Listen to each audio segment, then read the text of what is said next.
are the sons and daughters of the soul. We are resilient and forever forward-thinking. We ask for nothing else than the opportunity to live and to create the lives that we were meant to live. We want nothing but an equal chance at options and possibilities.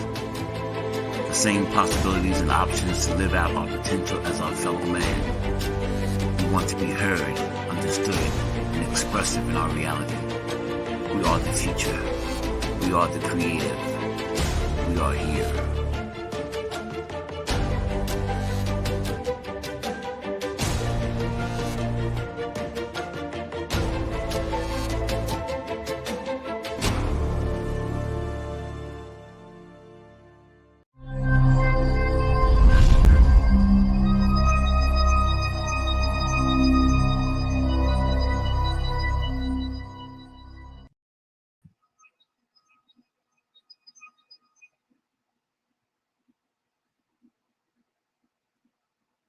Hello, hello, hello, and welcome once again to another fantastic Tuesday. My name is Tyrone Glover, and I am your Dress Down CEO, coming to you live from Yonkers, New York. Thank you, everyone, for taking part in this day. It is another great day. If you are available, chime in.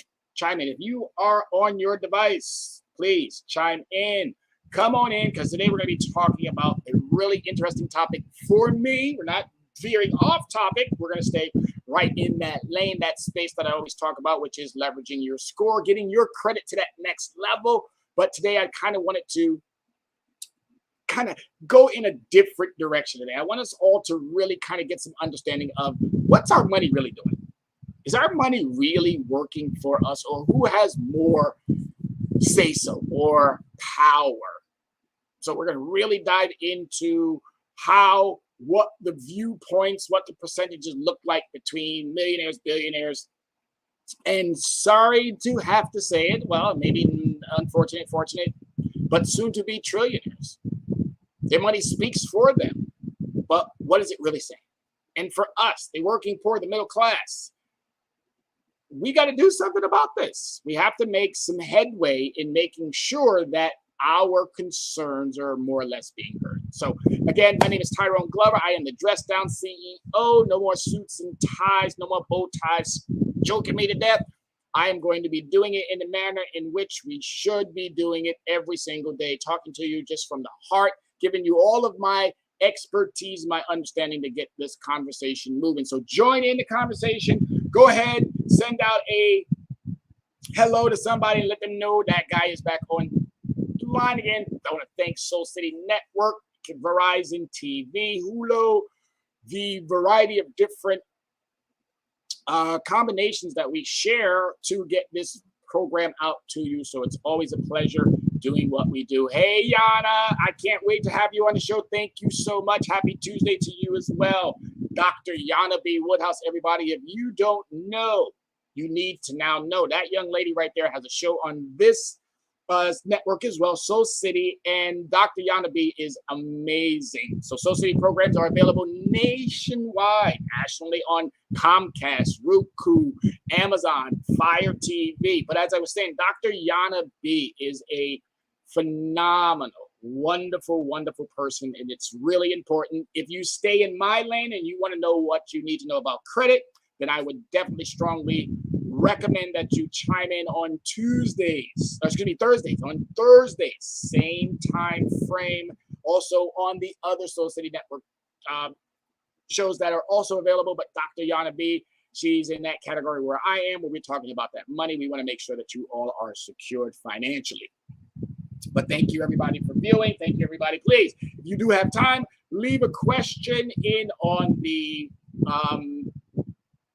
you either on YouTube or you're on Facebook, but leave a question. All right. So let's dive into the understanding.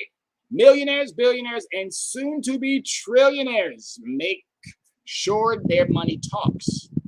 What do they actually want? What do millionaires, billionaires, and soon to be trillionaires actually want? Because their money's talking. If you don't understand how that works in politics, you now are going to get a little bit of an education. And again, as I stated, I'm not an expert in everything. I just know a lot of stuff.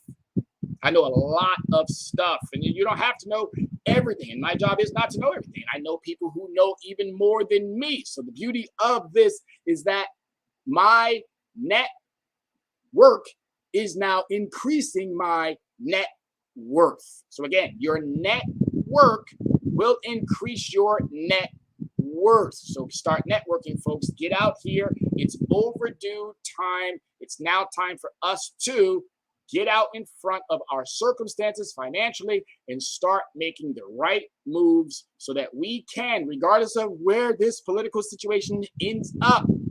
But I'm telling you right now, democracy is far better than an autocracy or an oligarchy. Okay? Or do you want a dictatorship? Because those other two that I just mentioned, they're heading towards that dictatorship. We want to stay on this American experiment. We know we are having some challenges right now, but we want to stay on this American experiment. And I'm telling you, democracy is going to be far better for everyone, even those soon-to-be trillionaires. All right, so as you already know, and if those of you who are chiming in for the first time you don't know, my name is Tyrone Glover, and I am the creator, founder, and CEO of Leverage Credit Recovery. I have had the pleasure of assisting hundreds, if not thousands, of consumers over the past 20 years resolve credit-related concerns and issues. Credit-related, that's my lane, folks. Credit-related. I'm good at it. I'm smart at it. I'm intelligent at it. I'm wise and savvy. I probably know more than Equifax, TransUnion, Experian, and any of their customer service individuals that I constantly get the opportunities of talking to. As an educator, I have had the unique opportunity to educate all levels of society, from the corporate boardroom to the classroom. I pose skills, knowledge, and abilities which have made me a true asset and authority in this space related to personal and business credit. Disciplined, committed, highly educated veteran of the United States Army and former corporate executive by way of European studies. I am an enthusiast, an activist, and an advocate for our most vulnerable who have been abused, deceived, and misinformed by all forms of predatory lending, the courts, and credit reporting agencies. We can, we will, we must, and we will improve the financial lives of the working poor and the middle class through these types of conversations right here. These types of conversations will allow for me to do and continue to do what I do best, which is educate all levels of our society on what they must do. If you do your part, I guarantee you,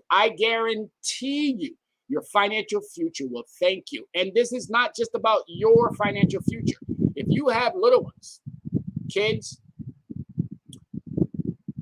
uncle, nephews, nieces, if you're a great whatever, if you have littles within your circle of friends, within your circle of household, then you need to make sure that you're doing this for them.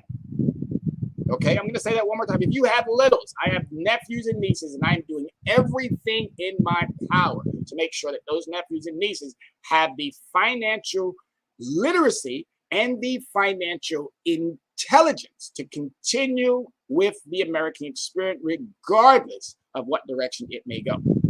Regardless. But if we do it now, if we start now, we set the tone, we break the cycle, and we focus on what we should be focusing on, which is making sure that there is equity in our society. Equity. We're not looking for fair any longer, because we already know what fair means, right? Effed up, insecure, needy, and emotional. No, we don't want fair anymore. Plus, fair is where you go to get taken for a ride. We don't want equity. We want growth. We want inclusion.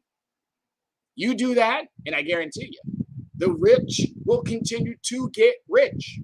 And the poor and the working poor and the middle class will see themselves now on a trajectory to prosperous understanding of life, liberty, and the pursuit of happiness. It's just that simple. It's not hard at all.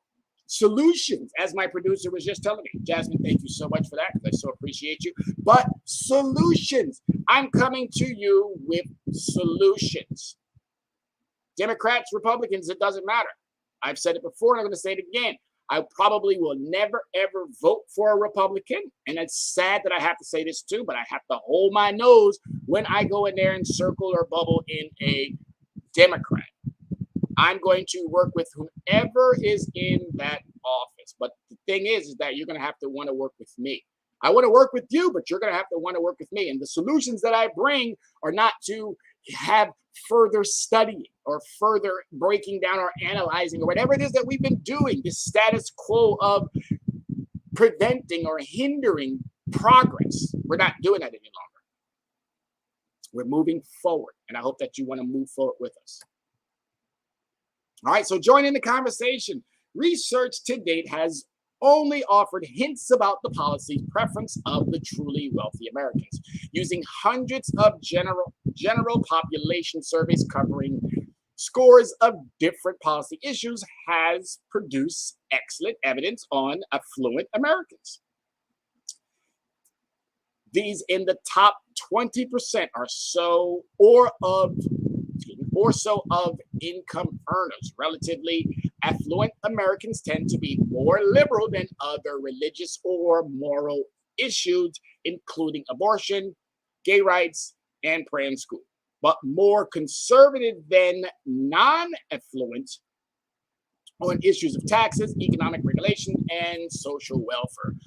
The overall understanding is that as we dive further into this discussion, you're going to probably find out that things do change amongst the millionaires, amongst the billionaires, amongst the industries where a lot of these millionaires and billionaires reside. A lot of their understandings change as well. So it's really important to find out whether or not are we all even in line with what we should be in line with.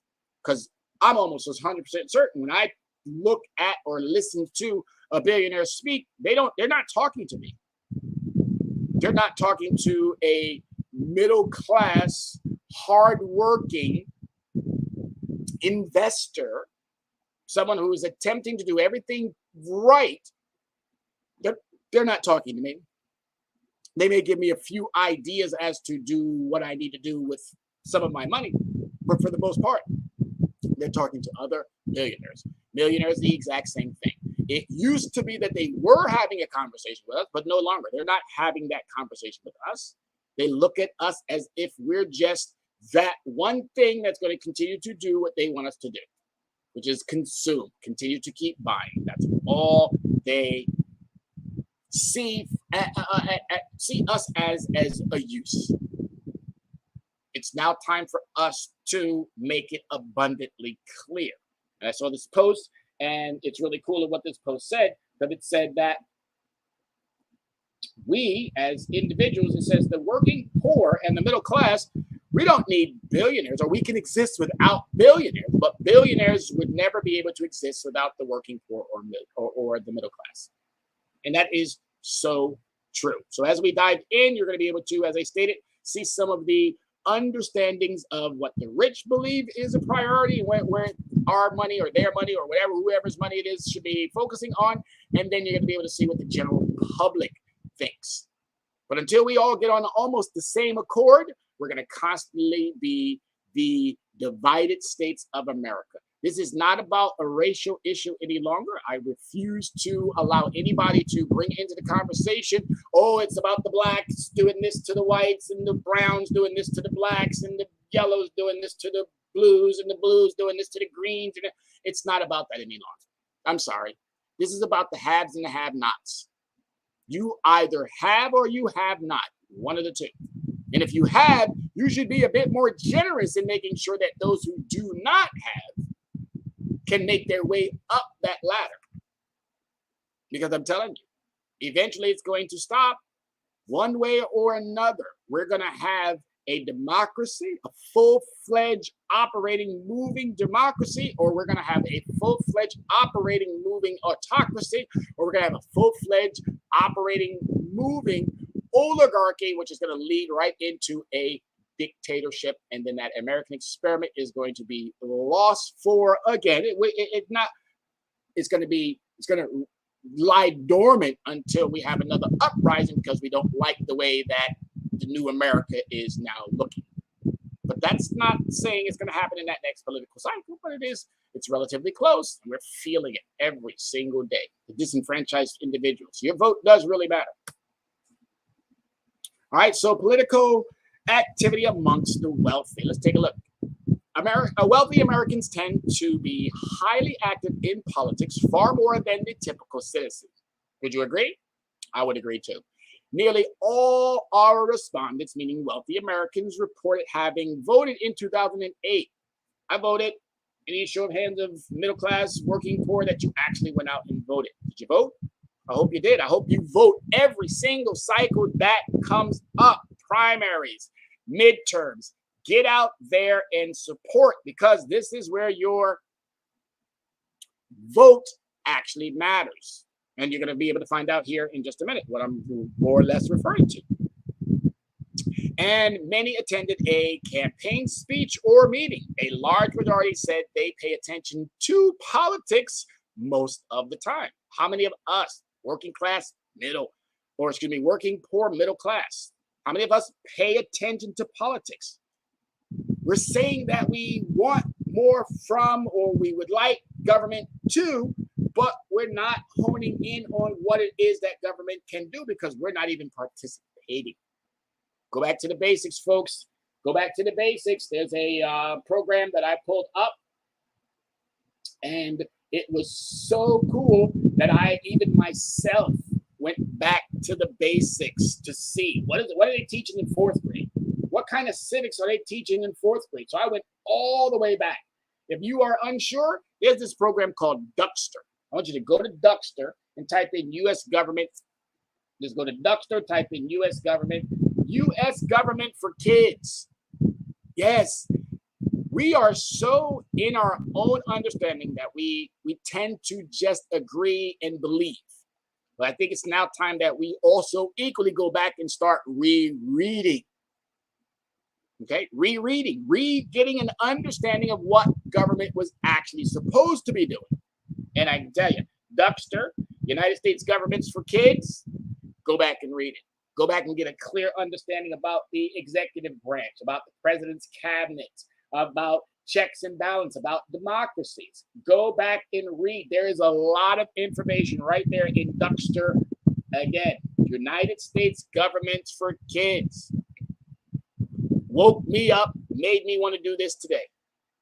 Right? So ask how many days of the week they talk politics. The median response was 5 days. So again, when you're talking about something that's near and dear to your heart that much, you're probably going to participate even more. All right? And it's not like you have to have a full-on half the day conversation about it. No, 5, 10, 15, 20, a conversation that moves the needle when it comes to what you should be understanding and doing when it comes to your community. It's the only way we're going to get things to change in the manner in which we need them to change. So 5 days, perhaps most importantly, fully 2/3 contribute money to politics, giving an average of $4,633 to political campaigns or organizations over the previous 12 months. And I'm not saying that's what we have to do either. But again, money talks. The money in politics, we keep talking about it, or they keep talking about it. And I'm hoping that as we have this conversation today, we'll start talking about it.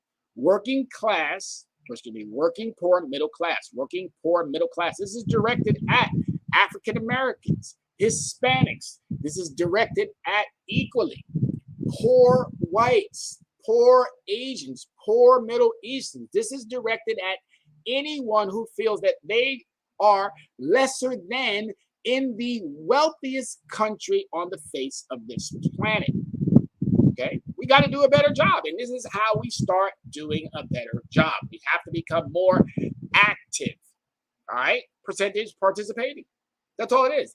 Attending political politics most of the time. Rich folks, 84%. That's why their attention to their issues get taken care of. No question about it. They throw some money around. They slather this here and slather that there. They grease them palms. We can't. I understand it. I get it. But still, if we participated a little bit more, if we stood our grounds, they talk politics.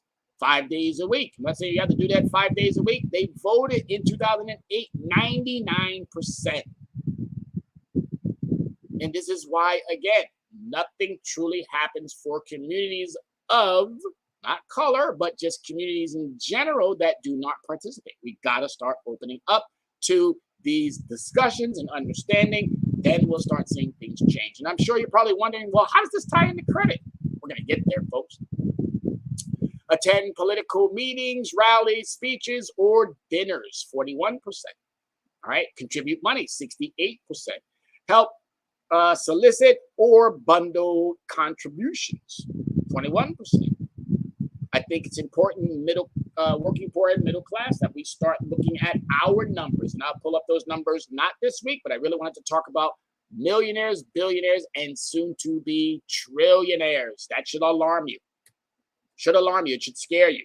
So now that we know what they do, with whom are they doing it? All right. High-level political contacts by wealthy Americans. So these wealthy Americans have made contacts with own senators 40% of the time. And I was just talking to my producer that, yes, just having a concern should equally allow for me to have access to my elected officials, regardless of how busy or not busy they are. You want my vote. And my vote is going to require your face, meaning FaceTime. And the more that you open up your face to your constituent, you'll probably get a more informed constituent versus what I heard at the town hall yesterday. A lot of individuals going up to a candidate saying, well, I didn't know about this issue, and I didn't know about this, and I didn't know about that, and I didn't know about this. That's no longer an excuse. We have to now be able to have access. We have to now understand the issues. We have to now make sure that we are informed, that we are literate, and that we're intelligent and understand what's going on in our lives. That's on the financial side. That's on the politics side. That's on the mental health side. That's on the spiritual side. That's on the emotional side. We all have to start doing far better for individual self. Then we can go out into the community and start doing far better for the community. All right. Own representative, 37%. So they have access. They have access. And they have access clearly because of money, no question about it. But as I stated, whether I'm giving $4,633 or whether I'm giving $20, I should have the same access to my elected official. And I'm not asking for hours and hours and hours. I'm asking for, hey, can I sit down with you for 10 or 15? It's not that hard. It's really not, because you always want my vote, but yet you won't give me no time. Other representatives or senators, 28%. So they're going across the board. They're making sure that they talk to everybody. See where those individuals are at. See where their mindset. Are you on the same page as me? That's what that millionaire is probably doing when they talk to a senator, when they talk to a representative, when they talk to a representative or both the senator and representative. Elected branch officials. That means they're taking it to the president's realm and then equally talking to cabinet members within that understanding as well, as long as they have that access. Why don't we all have that access? As I said, United States government for kids. That's part of the governing process, that we, the people, have access. A democracy. A democracy is a government ruled by whom? The people. It's not ruled by billionaires, millionaires, or soon to be trillionaires. It's ruled by the people. And I, being a human being, am a person that lives in this United States, that pays my taxes, that does everything that they're supposed to. So guess what? I should equally, as well as you should equally, have access to. It's just that simple. White House officials, 12%. So that means the Ubers are getting what they want. And officials at regulatory agencies, FTC, who else? SEC. So they have access to those individuals as well. So note, 53% made one or more of the above contacts. 41% made two or more. So they're doing what they need to do, and I believe it only needs to be exasperated equally within the ranks of the working poor and the middle class, but come with concrete understandings of what you need from your elected official. If you do, if you are unsure, you are all over the map right now, get with individuals who are equally all over the map, and let's bring it into something that we can concrete, go back and say, these are our concerns, and you as our elected official, we need you now to address these concerns. No more studying, no more analyzing. You've been doing this for decades. You've been doing this for decades. If you're a congressman or a congresswoman and you've been in there 10, 15, 20, 30 years, you don't need to study, analyze, try to renegotiate something that you don't need to renegotiate. We're not dealing with that any longer. It's just that simple.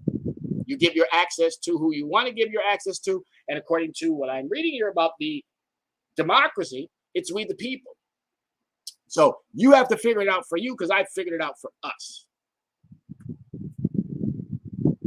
All right, distinctive priorities. When asked wealthy Americans how important they consider each of 11 perceived importance of problems facing the United States, budget deficit headed the list.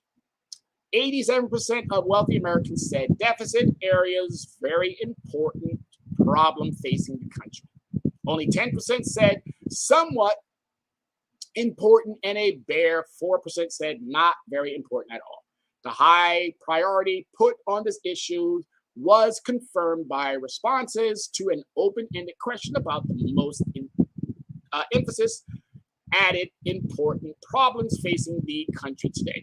1/3 of all open-ended responses mentioned budget deficit or excessive government spending, far more than mention any other issue. Furthermore, at various points, many wealthy Americans spontaneously mentioned government overspending. Unmistakably, deficit was a major concern for most of our wealthy respondents. So it's also good to know that they equally understand that you got to get that spending under control. Got to do it. Got to find ways to really make sure that we're rating in that spending. And 87%, that's a great number. I'm glad wealthy people equally understand that. Yes, we can't have a government that just spends out of control. That's not going to work. Unemployment, 84% said the Americans need to be employed. That's, again, wealthy people. But wealthy people understand something. You got trillions trickling up when, and I'll show you what I mean by that, when you should be making sure that trillions trickle down. You got more wealth than wealth. You got more wealth than wealth. You agree with education, but you won't make sure that all the schools, when you build whether it be a hotel or whether you build or you bring in a new business or whatever it is that you do to increase the access to those businesses to your community, you need to make sure that those businesses are investing back in the community. They should be sponsoring schools. They should be sponsoring programs that enrich the working poor and the middle class. They should be doing far more. Again, when you look at what their concerns are, those concerns are almost equally as important as ours. So the wealthy are saying very important to budget deficit, very important to unemployment, very important to education. So why are we so far off? Why is there such discrepancy and deficiencies when it comes to certain communities? How is this? International terrorism. I think our issues today are not as prevalent as they were back in the 70s and the 80s, early 90s. I think we're now dealing far more with domestic terrorists than we are with international terrorists. But don't go to sleep on that issue at all, because that might be lying dormant right now because they see all of the domestic issues going on in the United States. So they're kind of just chilling out right now. They're gathering their thoughts and putting their game plan together, because I'm almost certain that they probably are sitting there wondering, well, the divided states of America right now is what we're projecting, but I'm almost certain that they're probably thinking that at some point, the United States of America are going to get their stuff together and they're going to be right back on point. So it might be lying dormant, the international terrorism, but it's still a very high priority issue within the ranks of the wealthy. Healthcare, 57%. Child poverty, 56%. That should be much, much higher. Rich should be caring about whether or not you have health care within your organizations. That's just a very basic. That's a basic. If you are a CEO or you are a president or you are a vice president or COO or CFO, you should be always fighting that your employees, your workers, the individuals that make you the money have health care and they have child protections to eliminate child poverty. Loss of traditional values. We got to get back to those basics. Again, basics, fourth grade. I went all the way back to the fourth grade to look at, because it wasn't in third grade. It wasn't teaching all of what I was able to find on Duckster, but they started it in the fourth grade. Fourth grade, folks, go back, Duckster, read. Again, it says United States for Kids government. It's enlightening. All right. So traditional values need to get back to it. 52%. Nearly half of rich people say, well, I don't have any traditional values. I don't care about them. That's pretty sad. That's pretty sad that we have no traditional values. So you get your money, whether it be old money or new money, and you have no value. Trade deficits, 36%. I guess right now they're saying that it's more to our favor, so only 36% are really concerned about it. But again, clearly our government is doing the right thing. We've had some issues in the past, and I think that with the economy as the way it looks now, and a lot of people are still out there saying, oh, the economy, the economy, the economy, the economy. Please stop. Please stop. 1896, when the Dow first came into existence, it was at $30, ladies and gentlemen. $30. Today, the Dow is well over $35,000. If I'm not mistaken, it was up there this morning. And let's take a look. 34,953. The markets are closed, and the Dow is up today a whopping. Today. The Dow is up today. Come on, now, where are you? Well, let's take the 5-day total right now. The Dow is up for 5 days, 688 points. So if you invested like billionaires and millionaires and soon to be trillionaires, guess what? You made out. That's why I keep saying that money is trickling up. It's going up. It's going up. That what they made from the businesses that would normally trickle down? Nope. They've just found ways to capture more of what they are supposed to be trickling down. I'm sure you watch my hand movements. That was if you ever went to a wedding or you ever went to an event where they had that champagne tower that poured at the top and then things started spilling over. It was a nice, beautiful display. But today, that cup at the top is being now replaced with another cup underneath that cup, which also over the decades have now been increased with more buckets. So that first cup isn't really letting much out. So the other cups, clearly that trickle-down effect is not happening any longer. It's not happening any longer. It's not happening any longer. All right. Inflation concern, it was a major concern. It's come down some. So thank you to the policymakers for doing what they do. Climate change, again, if you don't agree and you don't believe, 16% of rich people don't agree, don't believe. Well, you keep on thinking that you're going to get to planet B. All right. You should be focusing all that energy and money on planet A. But good luck. Keep spending that bread. Stop United States government giving individuals that money to explore what? What? Focus on, let's see, child poverty. Focus on healthcare.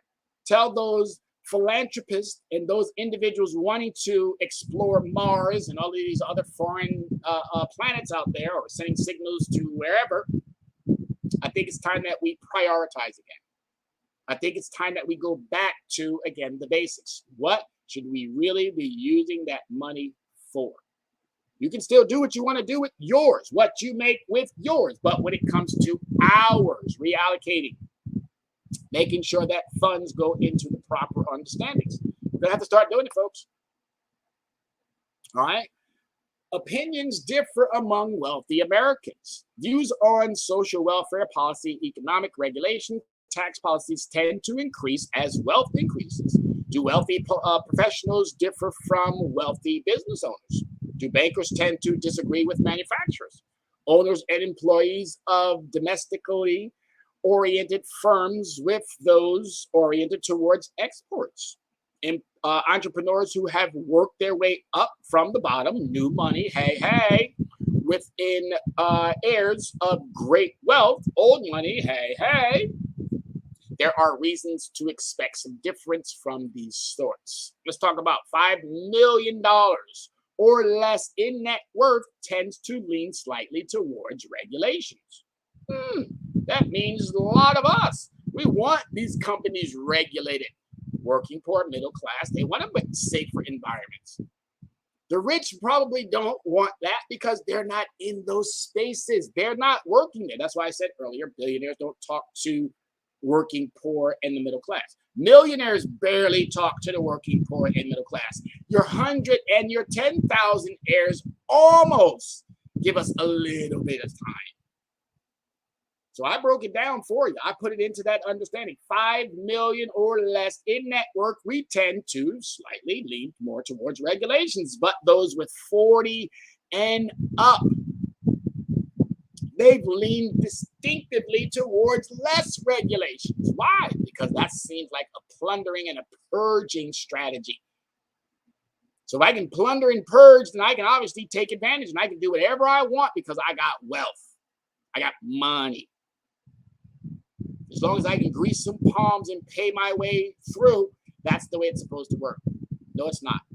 No, it's not. It's not supposed to work that way. Time is money, ladies and gentlemen. It is money, but it's not supposed to work in that manner. And we got to get back to, again, the basics of what this country and this experiment was all about. All right, so here's a couple of more graphs that I pulled up, and I wanted you to really see the difference between the wealthy, and you have one here where it says wealthy, SESA, that survey of economically successful Americans, and the common good. All right, so that's all that SESA means. And then you got the general public. So federal government programs, improving public infrastructure. We're almost seeing eye to eye, but shouldn't we want better roads, highways, airports? Why are these numbers so low? On both sides. Scientific research, 45 to 28. General public, what's going on with y'all?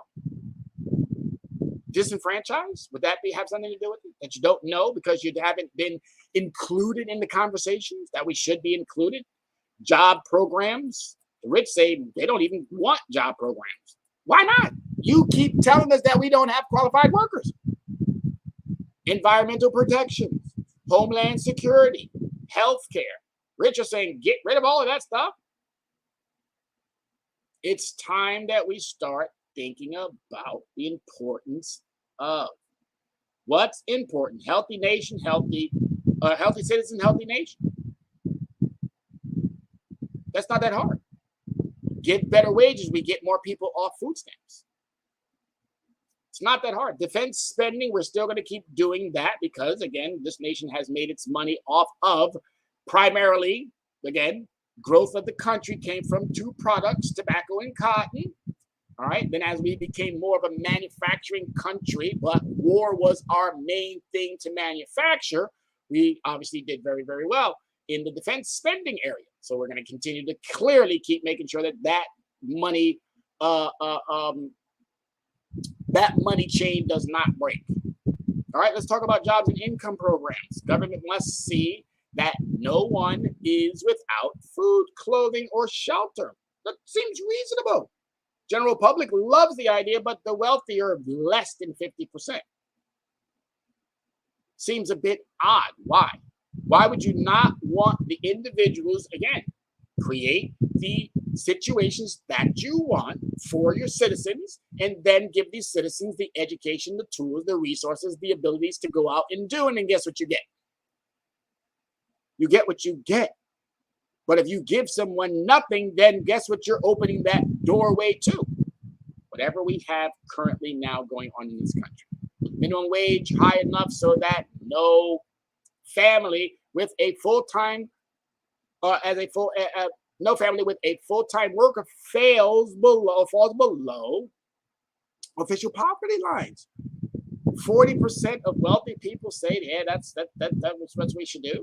You should think all of you would want that. 78%, good job, general public. Yes. The government should provide a decent standard of living for unemployed. 23% of rich people say that the government should do that. But again, I just showed you, wealth is trickling up. It's not trickling down. So if you can't depart from what you get off of us, then how are we supposed to do what we need to do? You got to somehow be on the same. You got to be on the same accord. Earned income tax credit, 13%. But yet, rich folks can get subsidies year after year after year after year after year after year. Rich folk can do whatever they want to get that government money. But when it comes to earned income taxes for children, we got a problem. The federal government should provide jobs for everyone able and willing to work who cannot find a job in the private employment. Now, I'm a little bit on the middle of this. 8%, never, absolutely not. I'm in that 53% range, but 8%, come on, people. Come on, people. The rich, you got to where you were either through the assistance of, and that assistance came through either your grandparents or their grandparents, somebody down the line, or you got assistance through a government agency. You didn't build it on your own. It's just that simple. And for you to only 8% of you to say, oh, well, I think the government should. Come on. Come on. It's laughable. And it's rather disappointing, too, to see these numbers. But let's keep it going. All right, healthcare and retirement pensions. Used to have them. Social Security system should ensure a minimum standard of living to all contributors. I think that's awesome. We're almost at the same levels, 55 and 68. Thank you, rich folks and general public. We agree on something almost. At present, people do not have to pay any Social Security payroll or money to earn beyond. Okay, still a little bit off. I get where they're going with this. Rich folks are coming up to that level because they have an abundance. So why not make sure that the public, that those who are at that bottom of that total pool has some form of security, something to hold them over for those days when they're not able to operate, work in the manner in which they were. Workers who are currently under the age of 55 should be given an opportunity to invest a portion of their Social Security in the stock market. I agree. I'm a day trader. I love it. I love it. But you got to be taught about the understanding of the stock market. You have to understand that there's going to be some risk, and we should not be risk averse over something that, again, I already told you, it's inception. It was $30. The stock market, as it closed today, it closed at $34,960. All right. If your grandparents, great grandparents invested back in the early 1900s. Now, clearly, 1932, Great Depression, so it dropped back. It went all the way up to about 500 from 1898. It went up to about $500, and then it dropped back down to 40. Great Depression, pandemic.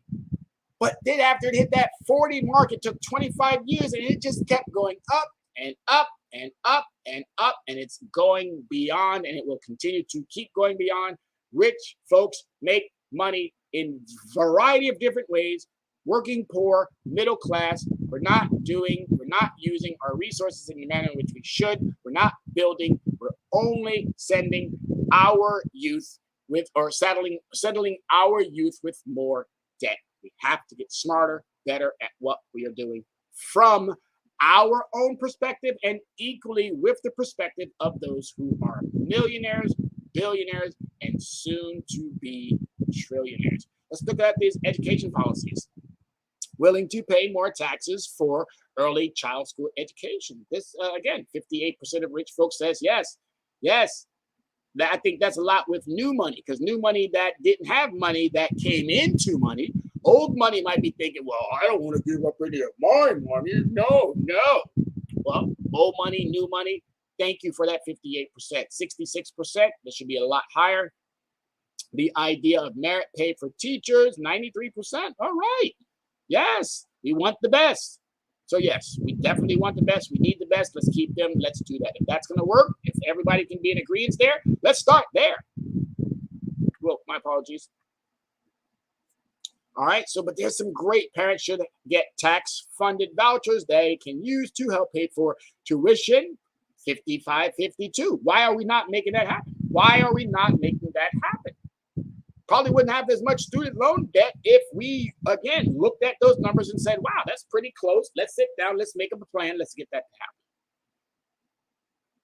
All right. It is the responsibility of the federal government to make sure that minorities have schools equal in quality to whites, even if it means you will have to pay more in taxes. 53%, I can live with that number. 71%, I don't mind. I love taxes.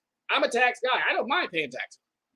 Tax me, but you better make sure that I get a receipt when I drive down my roads. You better make sure that I get a receipt when I look at my parks. You better make sure that I get a receipt when I go to my libraries. You better make sure that I get a receipt when I go to the elementary schools, the junior high schools, the high schools, and I see what I'm supposed to be seeing. Every classroom has technology. Every classroom has high speed. Every classroom has the required materials, and that teachers are able to do the job because you have, as an institution, provided for them. They should not be coming out of pocket like I had to do in the last 7 years. Out of pocket. 7 years. And you know what I get to write off? $200. You know what a corporate executive gets to write off who has a jet? They get to write off their jet fuel. Make it make sense, folks. Make it make sense. But as I stated, Duckster.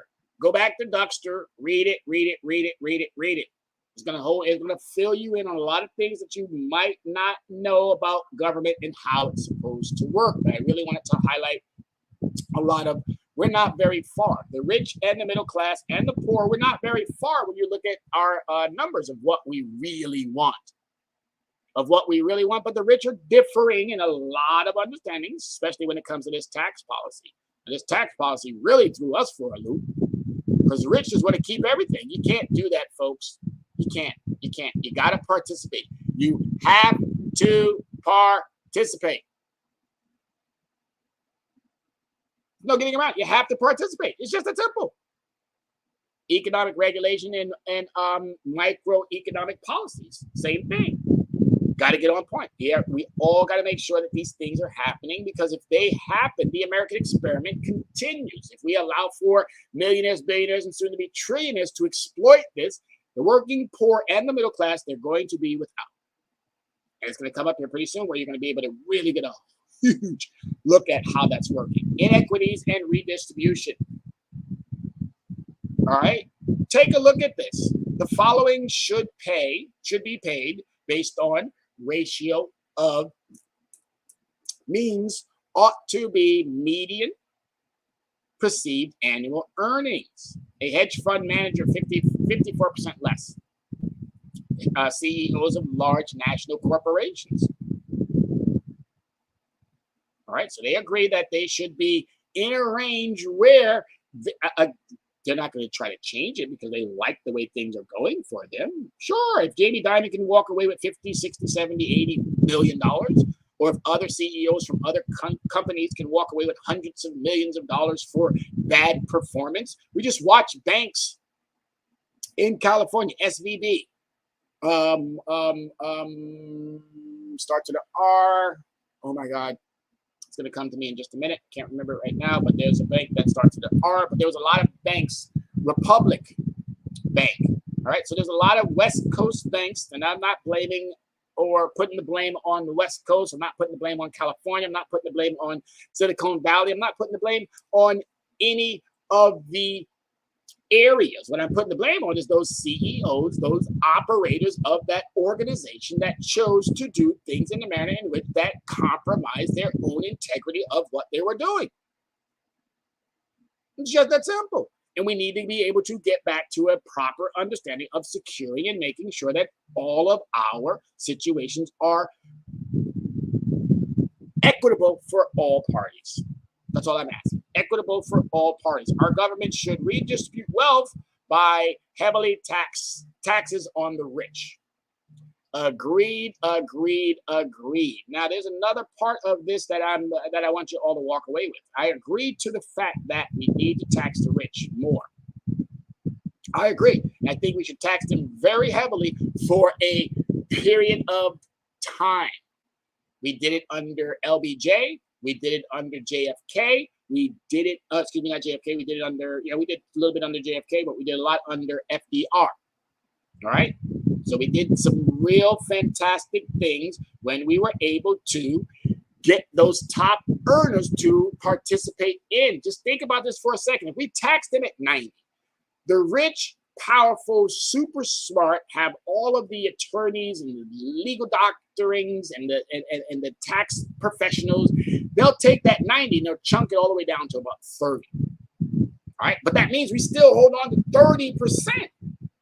If we give them where they are currently at 28%, they're going to chunk that all the way down to where they have been chunking it. And the billionaires today pay a tax of 0.03. All right. So we need to go back to taxing them heavily for a short period of time, 5 to 10 years, get them to understand we'll do this every single time that things get out of whack. And that's how you, again, create the equity and also, if you want to, redistribution of wealth. But it's not up to me. It's up to us, folks. But here's where I was talking about that trickle down, trickle upwards. Trillions are trickling upwards. This is wealth held by each individual group in the United States since 1989. Now, this chart only goes up to 2018. This is from the Congressional Budget Office. So I'm not making this up, folks. You see this little sliver right down here? That little sliver right down here is the bottom 50%. The bottom 50% hold in total $3.2 billion. Look what the zero is. Look at this sliver up. This is the bottom 50%. 51 to 90%. Look how much wealth they have. All right. They're just reaching the $30 billion. That's the individuals 50% up unto 90%. But look at our tippy top guys. Look at the big dogs. Those who say, oh, I don't have enough money. Oh, my God, my children are going to starve. That yacht's not going to be able to travel down to these foreign destinations. Oh, my goodness, my airplane and my helicopter will not be able to fuel itself. And they're holding on to $110 trillion. The money in politics is a small portion. We need to create individuals who understand that our voice is now going to be our money. Our voice. We need to be more engaged. We need to stop selling out. We need to stop thinking that this is not important. Because the more we think that this is not important, guess what's going to happen? More and more money is going to make it to the top. Okay, this is called trillions trickle upwards, even with the policies today. Money is still going upwards. And this is where we as the working poor and the middle class, again, that's us right here, the bottom 50 percentile. 3.3 or $3.8 billion is what we hold. 50% of the overall population. All right, distribution of wealth since 1989. Look at the bottom percentile here. Okay, we're not holding on a huge amount. What is that? 3%, maybe 2-3%. That's how much wealth is in the bottom 50%, 51 to 90%. Wealth. They have nearly 40%, nearly 33, 36%. Look at the 91 to the 99. Wealth in the hands of individuals. I'm talking to the working poor middle class. Working poor middle class. This is all ethnic groups. This is where we are right there. And then your top earners, okay? More money than money. We need to buy back our government, folks. And the only way to do that is to understand these charts. The only way to do that is to have these conversations on a regular basis. And if we do, we get to improve all of what we need to improve. We get to focus on our credit. We get to make sure that regulators are not allowing Equifax, TransUnion, Experian to exploit a process because it's a business that business profiteers of deception, lies, algorithms, and AIs to do what it needs to do to keep that business profitable. We use a system that was not designed in the manner in which it was or is being operated to hold individuals accountable, and that system itself is flawed on every imaginable understanding possible. And you don't have to believe me, as I told you. I'm going to do a show on those congressional reports that come from Congress as to reporting about Equifax, TransUnion, Experian. And I still today don't understand how those companies are allowed to operate. I do. I just say that because I need other people to understand that I do understand. And it's going to be my job moving forward to keep you informed about what you will have to do moving forward. All right, and 30 years ago, most poor Americans' debt consisted of mortgage or car loans. Since 2016, however, student loans have emerged as the biggest source of debt. All right, used to be able to own homes. Here was the collapse of the mortgage industry. You can see it, 61%. That was way too high. And look at it now. Barely can own a home because individuals are so saddled with student loan debt. And all the other categories where we used to, I mean, we're not that far behind. Auto loans, of course, can't get an auto loan if student loan debt has screwed up your credit. Definitely will not be able to take care of your other debts if student loan debt has screwed up your credit. Because, again, you thought you were going to get that job. You thought you were going to have the opportunity of going out into the working world because they told you, go to school, get an education. And what did that education going to school get you? More debt. And now they don't even want to forgive it. Ladies and gentlemen, I keep telling you, democracy was not supposed to work in this manner, and it's our job to make sure that we do a better job. So in conclusion, the political role of the political role of wealth has been a prominent concern for political theorists for centuries. Aristotle classified regiments based on the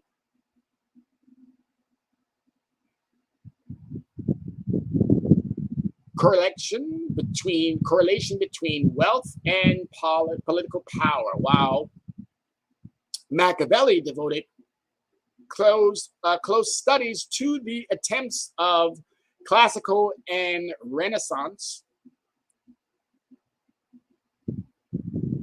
publics to constrain the political influence of wealthy citizens.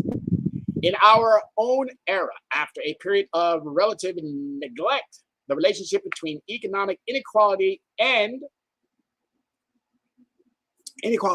political inequality has reemerged as a subject of scrutiny.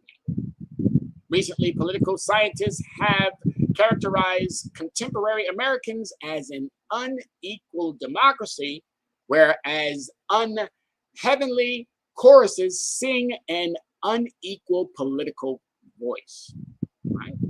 As an arena of winner-take-all politicians, even as an outright oligarchy, it's time that we get in the fight to do what we need to do. Get in good trouble, everybody. It's overdue time. I want to thank you for giving me the time today. As always, I am greatly appreciative. My name is Tyrone Glover, and I am the Dress Down CEO. Thank you, everyone. Please, if you have questions, concerns, comments, issues, please drop us a line. Get in touch with us. Let us know what we can do to help you get to that next level. You can find me at Linktree, that's linktr.ee/leverage credit recovery. You can email me at leveragecreditrecovery@gmail.com and send me a text. Call me at 805-428-9424. I want to thank you from the bottom of my heart and wish you all an amazing afternoon. Be safe, stay healthy, and I look forward to seeing you again in the upcoming weeks. Thank you so much, everybody. Be safe, America.